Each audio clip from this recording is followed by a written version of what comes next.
네, 안녕하세요. 박중사입니다. 2023년 11월 30일 목요일 장마감 방송하도록 하겠습니다. 자, 현재 시간 8시, 저녁 8시 좀 지나고 있고요. 나스닥은 현재 0.23% 상승. 우리 야간 선물은 338.80으로 0.1% 정도 하락해서 거래되고 있습니다. 자, 나스닥이 어제 밤 사이에 좀 의외의 모습을 보였나요? 이제 뭐 토마스 바킨 총재의 매파적 발언이 있었습니다. 원래는 이제 매파적 인사가 아닌데 어제만큼은 뭐 무슨 생각에서인지 좀 매파적으로 좀 강력히 얘기하더라고요. 그래서 나스닥이 초반에 상승하다가 이제 상승분을 빠르게 반납했었죠.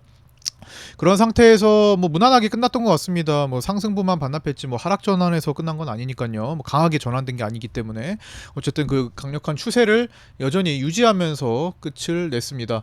뭐 꼬리 달고 음봉으로 내려오긴 했지만 뭐 추세를 깬 게 아니기 때문에 지금 현재도 한 0.24% 올라서 이 부분을 커버할 수 있을 정도로 지금 만들어 둔 것 같습니다. 그래서 오늘 이제 PC 물가 지수를 보고 다시 그 자리를 돌파하면서 급등이 나올 것인지, 아니면 물가지수 보고 연속음봉으로 내려 앉을 것인지 어느 정도 윤곽이 드러날 수도 있고요. 만약에 오늘 PC 물가지수가 뭐 그저 그런 발표를 해가지고 특별한 움직임이 없다면, 예를 들어 그러면 다음 바톤을 넘겨서 파월 의장의 발언으로 가야 될 것 같습니다. 그거는 이제 우리 시간으로 토요일이 되는 새벽이고요. 이제 뭐 하루 이틀 안에 어느 정도 변동성이 크게 생길 것으로 추정됩니다. 지금 미국의 뭐 빅스 지수도 거의 뭐 최저치를 지금 갱신하고 있는 상태에서 이제 곧 큰 변동성이 주어질 가능성이 높은데, 그 변동성이 일반적으로는 이제 가던 길을 꺾어내는 경우로 발생하지만 가는 길을 더 강화시키는 경우도 공포지수가 올라갈 때가 있어요. 이런 식으로 갑자기 급등을 하는 경우, 뭐 급락하는 경우, 급등하는 경우 모두 다 공포지수를 움직이게 할 수 있습니다. 그러나 보통 방향을 꺾을 때 빅스 지수가 많이 올라오긴 하죠. 그래서 지금은 항상 긴장을 좀 하고 있어야 되는 상태라고 보여집니다.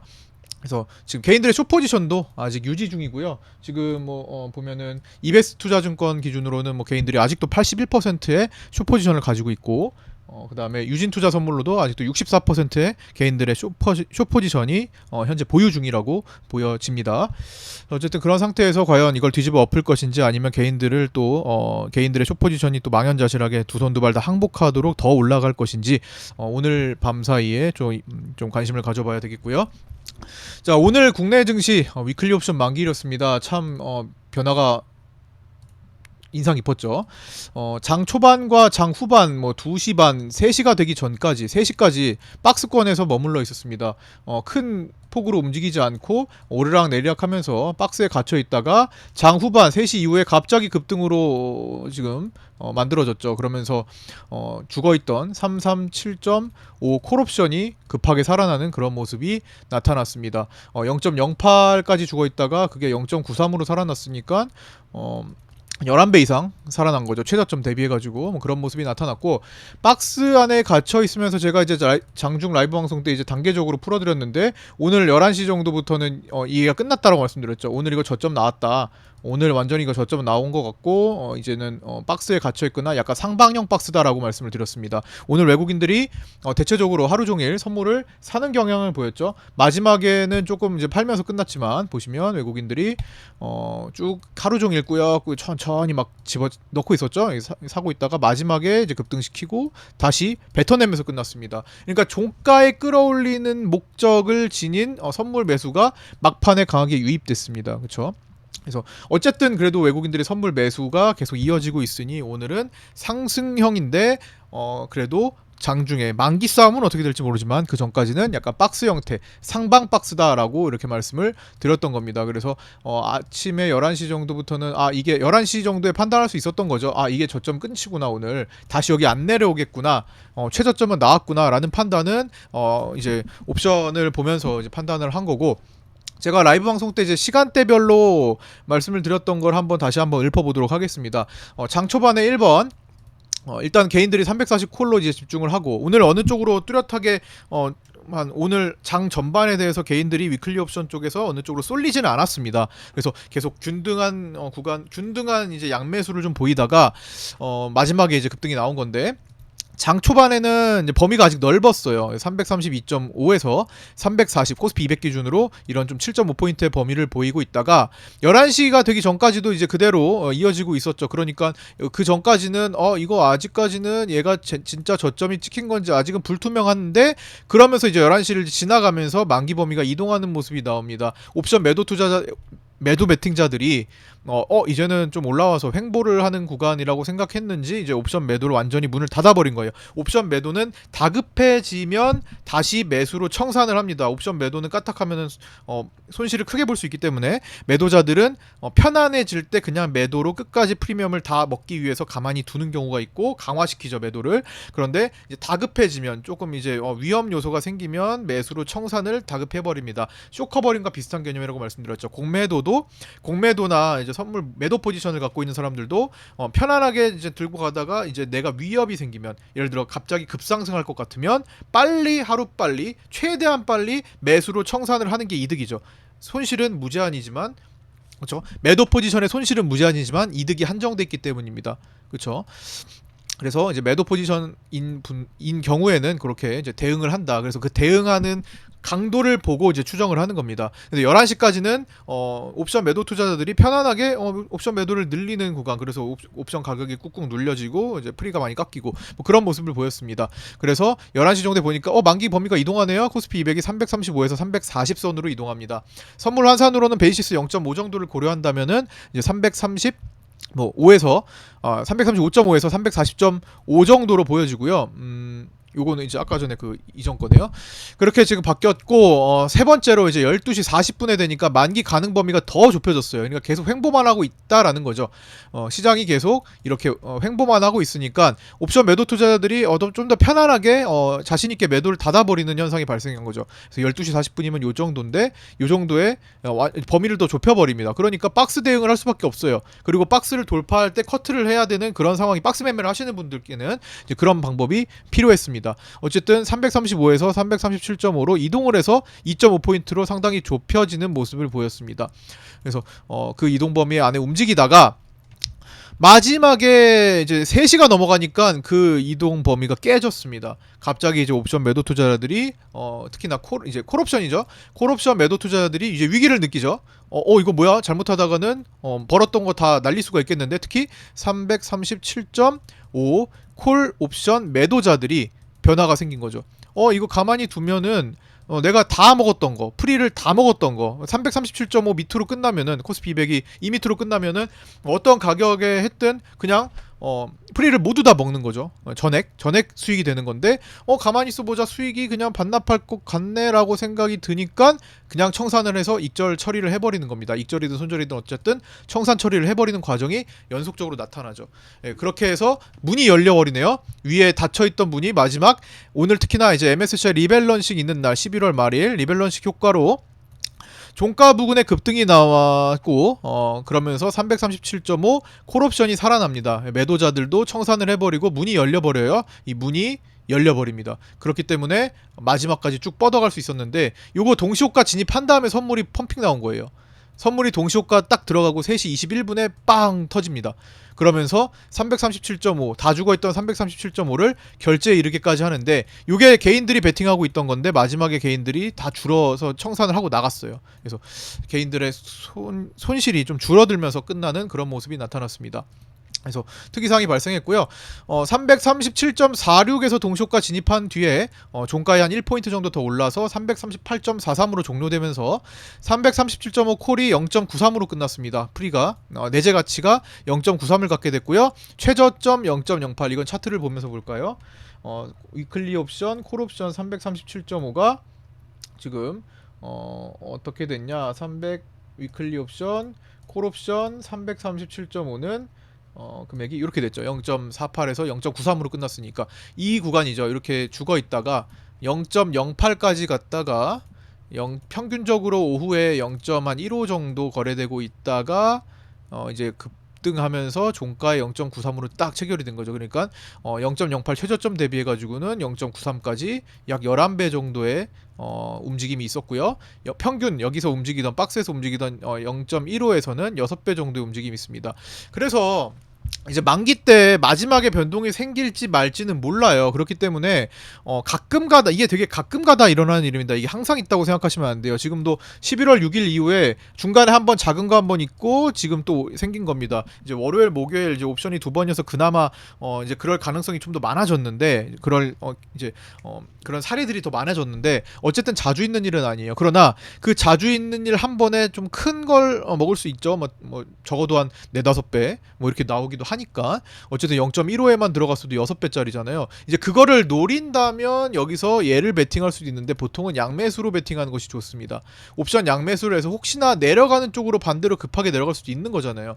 물론 확률적으로 제가 아까 저점이 아까 아침에 나왔다고 말씀드린 걸 고려한다면 콜옵션 하나를 베팅하셔도 상관은 없는데, 어쨌든 간에 두 가지가 됐던 간에 다 날릴 걸 각오를 해야 된다는 겁니다. 옵션 양매수든 네이키드 한쪽 매수든 다 날릴 것을 각오를 한다면 이런 것들을 베팅할 수가 있겠죠. 소액으로 한 10만원 20만원 정도 넣고 그냥 아유 뭐 소고기 하나 사 먹었다 치지라는 생각으로 만약에 콜옵션 337을 들어가서 종가까지, 혹은 종가까지 아니더라도 이런 시세가 나왔을 때, 시세가 나왔을 때만 해도 0.4라고만 쳐도 0.15에서 뭐 해도 2배 3배잖아요. 그렇죠? 뭐 적어도 2배급은 나오잖아요. 더블 이상으로 노린다면, 적어도 양매수도 더블 이상이면 수익이 나니까, 뭐 네이키드여도 더블 이상을 노린다면 그것 또한 좀 충분한 옵션의 매력이지 않을까. 그렇죠? 그래서 그런 상태였고, 나는 올라가는 거 내려가는 거 마지막에 자신이 없어. 그러면은 양매수로 들어가는 겁니다. 그런데 이런 변동성이 주어지지 않는 만기일도 있어요. 아무 움직임 없이 그냥 박스로만 재미없게 끝나는 경우도 있습니다. 그럴 때는 둘 다 프리를 날리게 되는 양광 장세가 펼쳐집니다. 그럴 확률이 더 높아요. 그래서 이런 것들은 그냥 도전의 영역이고, 내가 한 1-20만원 2-30만원 그냥 뭐 사먹었다 생각을 한 정도로 하면은 요게 이제 50만원에서 많게는 아까 전에 11배 뭐 이것까지는 아니더라도 6배 정도 하면은 뭐 100만원짜리가 생길 수도 있는 거고, 이런 베팅을 하는 겁니다. 약간 복권 같은 개념이죠. 안 되면 내가 복권 좋은 데 썼다 하는 생각으로 이렇게 하고, 되면 당첨이 되는 거고, 이런 식입니다만 당첨이 자주 되는 일은 아니잖아요. 자주 되는 건 아니잖아요. 그래서 그렇게 이제 오늘 유효한 날이었다라고 볼 수 있습니다. 그래서 나 그런 것들이 자신 없어, 나 그것도 날리기 싫어, 그러면은 로또 뭐 1-2만원어치 사는 거, 나는 그거 1-2만원도 아까워 하는 사람은 안 하잖아요. 그쵸? 로또를 안 사잖아요. 뭐 당첨도 안 될 거 뭐 1-2만원 맛있는 거 사 먹고 말지, 밥 먹고 말지. 그쵸? 근데 어쨌든 간에 행운은 사야만 있는 거긴 하니까 나는 그래도 소액은 해볼 수 있을 것 같아 라고 하시는 분들은 언제 걸릴지 모르니까 자주 베팅을 소액으로 해보시는 것도 나쁘진 않습니다. 다만 타격이 없어야 돼요. 대부분 날리기 때문에 타격이 없어야 됩니다. 그래서 그런 것들도 뭐 매일 아니어도 이건 좀 가능하겠는데 그런 때만 이용하셔도 되고요. 그거는 이제 하다 보면은 익숙해지실 거라고 봅니다. 이런 것들이 자신 없으면 그냥 관망하시고 모의 투자로 연습해 보시고, 그런 것들도 좋은 공부가 될 겁니다. 어쨌든 그렇게 해서 이번 위클리 옵션 결과를 추정치로 보면은 이제 기실현 손익 포함해가지고 일주일 동안 외국인들은 약 20억 수익을 낸 것으로 추정되고요. 개인들은 15억 손실로 추정됩니다. 금융투자는 1억 손절로 추정이 됩니다. 어쨌든 그런 상태에서 이제 선물을 다시 보자면, 자 선물을 다시 갖고 와서 보자면, 마지막에 급등이 나오면서 동시에 335 콜옵션 중심으로 개인의 100억대 매수가 또 나왔습니다. 개인들이죠. 개인들의 100억대 매수가 또 나왔는데, 지난번에 들어왔던 슈퍼개미로 추정되는지 그건 뭐 확인할 수 없지만 어쨌든 같은 자리에 또 들어오네요. 335에 오늘 80억가량이 들어와 버립니다. 토탈 콜옵션의 100억대 매수가 갑자기 확 들어와 버리죠. 지금 콜옵션 보면 개인들 마지막에 지금 보이시죠? 요 마지막에 확 올라오는 요거 개인, 자 요거죠. 요거 개인 파란색, 여기 파란색 보시면 한 방에 올라오고, 외국인들은 반대로 외국인들은 갈색선 급락해서 100억 정도를 팔고 개인들은 100억 정도를 사는 모습을 보입니다. 또 개인들은 이거 비싼 콜옵션이에요. 335는 지금 종가가 6.31입니다. 단가가 굉장히 비싸요. 이거를 5포인트 때부터 해가지고 급등을 시킨 겁니다. 그래서 거기에 따라 들어가서 매수했고, 뭐 미국 증시가 나스닥이 오늘 급등할 것에 베팅하는 거라고도 볼 수 있겠죠. 그러면은 갭 떠가지고 이거만 한 50% 이렇게 먹고 나올 수도 있는 거니까. 그래서 나스닥 급등에 베팅한 것 같은데, 이런 게 지금 최근에 한 2-3차례 나왔죠. 11월 29일처럼 그 개인의 콜옵션 물량을 털어버리는 급락이 나올 수도 있습니다. 이날이죠, 이날. 엊그제입니다, 엊그제. 어제죠, 어제. 여기 또 들어온 거니까 어제 여기 요 급락했다가 다시 돌아올린 거. 이때도 개인의 100억대 120억에 콜옵션 매수가 있었는데 어떻게 됐어요? 아침에 바로 손절로 털어내게 유도를 하죠. 그쵸? 요거 이렇게 털게 만들고 다시 콜옵션을 잡게 만들고 그것 또한 또 털게 만들고 그래서 손절을 계속하게 만드는 그런 모습. 내일 또한 100억 들어온 거 그냥 놔두지 않고 또 손절하게 만들 수가 있겠죠. 뭐 작은 익절도 괜찮고 어쨌든 털게 만들 겁니다. 작은 익절이라면은 위에서 다시 외국인들이 콜옵션을 손절로 잡아야 될 거예요. 뭐 콜 매도는 손절이 아닐 수도 있지만 어쨌든 콜옵션을 빼앗는데 어떤 식으로 빼앗는지 내일 관심 갖고 보셔야 될 것 같고요. 오늘 종가로 이제 추세대 저항을 돌파하면서 마감했습니다. 결국에는 제가 가장 이제 유의하면서 지켜보던 요 콜옵션 아니요 여기 콜옵션이 아니라 여기 상승 추세대 자 여기 상승 추세대 여기에 딱 이제 걸쳐서 마감을 했어요. 근데 일단 뭐 고개를 들었죠. 이제 머리를 빼꼼 내밀은 거죠. 이 추세선 바깥으로. 근데 오늘은 이제 리밸런싱 효과가 있었죠. 정기 변경 효과가 있었고 또 위클리 옵션 만기 효과가 강했기 때문에 얘를 그냥 일시적인 거로 일단 보고 오늘 밤 미국 PC 물가지수 발표부터 금요일에 있을 파월 의장의 발언까지 듣고 마치고 나서도 여기에 안착하는 모습을 즉 월요일까지도 안착하는 모습을 보인다면 빠르면 금요일에서 내일이죠. 다음 주 월요일 이제 파월 의장 얘기 듣고 월요일까지도 이 여기에 안착하는 모습을 보인다면 일단 흐름을 따라가는 게 맞다고 봅니다. 그러나 그러면 이제 숏을 보면 안 되겠죠.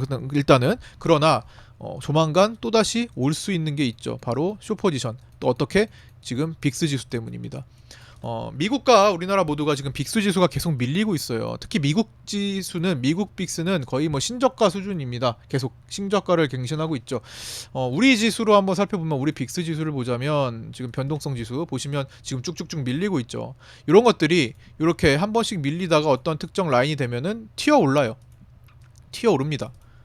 튀어 오를 때가 됐어요. 여기서 튀어 오르지 않으면 여기까지 밀릴 수 있지만 여기서 한번 지나갔고요. 튀어 오릅니다. 그 튀어 오를 때는 보통 일반적으로 상승하다가 튀어 오를 땐 급락으로 뒤바뀌는 경우가 많습니다. 그래서 한 번씩 급격히 튀어 오를 때가 됐고 보통은 급락으로 나오기 때문에 뭐 급락으로 나오지 않는 경우도 있어요. 가다가 정말 갑자기 확 폭등해버리면 빅스 지수가 튀어오르기도 합니다. 즉 공포지수예요. 올라서 공포감을 느끼는 경우도 있습니다. 근데 자주 있는 일은 아니에요. 일반적으로는 급락의 공포지수를 많이 공포지수가 튀어오르는 일이 많습니다. 그래서 그것도 신경을 써야 된다. 그래서 안착한 다음에 흐름을 일단 타고 있더라도 긴장하면서 대응할 필요가 있습니다. 우리는 상당히 지금 변수가 많은 시장을 보내고 있고요. 상승 쪽으로도 변수고 하락 쪽도 변수입니다. 그래서 항상 축소 거래를 반드시 생활화하셔야 됩니다. 당분간은 올라서 안착하더라도 축소 거래 하셔야 돼요. 평소에 100만원 하던 거 100만원 베팅하던 거 10만원으로 줄이고 5만원으로 줄이고 20만원으로 줄이고 하셔야 됩니다. 안 그러면 지금 다 날리기 쉬운 시장이 파생시장이에요. 정말 조심하셔야 돼요. 어떻게 급변할지 모릅니다.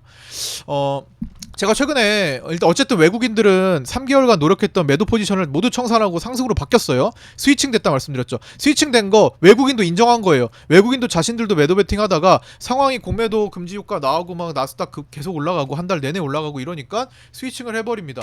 상승으로 베팅해서 제대로 위에서 지금 아직 누적을 쌓지는 못하고 있는데 어쨌든 인정하고 스위칭을 한 거죠. 나중에 어떻게 될지는 봐야 되겠지만 그 대응을 했다라는 거죠. 어쨌든 뭐 그런 상황 이런 변수가 주어진 상황에서 대처 없이 대량의 자금을 써가지고 하다 보면 녹아버립니다. 반대로 잘못 걸리는 경우에 한 방에 녹아버려요. 지금은 상당히 불투명할 때입니다. 외국인들이 자신들이 지켜왔던 포지션을 포기할 정도로 불확실한 시기라는 거예요. 나스닥이 한번 꺾이기라도 하면 어떻게 돌변할지 모릅니다. 그렇기 때문에 일단 그 상황을 염두에 두면서 올라타더라도 소액으로 하셔야 돼요. 소액으로 지키다 보면 기회가 옵니다. 우리 낚시터에 물고기가 아예 없을 때가 있어요. 그러면 낚시 아무리 하고 기다려도 안 와요. 물고기가 없는 걸. 근데 이러다 보면 물고기가 확 들어올 때가 있어요.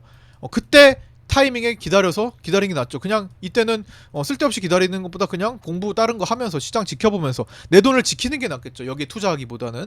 어쨌든 물이 들어올 때 노를 저어야 되고 물이 들어오지 않으면 관망하고 축소하고 이건 지금 할 상황이 아니네. 그러면 보수적으로 공부하고 모의 투자로 대체해가지고 이런 것도 해보고 저런 것도 해보고 이런 같은 경우는 양매수를 요점 타쯤에 잡아보면 어떨까. 오늘 같은 날 특히 해보면서 야 이렇게 되니까 한쪽으로 6배가 살고 한쪽으로는 다 죽네. 야 그럼 5배가 남네. 다음번에 요런 기회가 있으면 어떨까? 그러면 내가 실제로 한 50만원이라도 다만 10만원이라도 한번 베팅해보면 어떨까? 그러면 50만 원이 남고 하나 10만 원 죽고 해서 수익이 나겠네. 뭐 이런 것들을 연습해보는 시간으로 활용을 하는 것이 가장 좋을 것 같습니다. 일단 지금은 지키고 있어야 내 미래에 투자하는 거거든요. 불확실할 때는 좀 지키고 있는 것도 파생 투자하는 가장 기본적인 덕목이기도 합니다. 주식 투자는 그래도 좀 나아요. 어차피 뭐 비비고 있다 보면 내 회사가 가치를 갖고 있다면 어쨌든 흐름에 따라 다시 올라오는 경우가 있습니다. 많아요.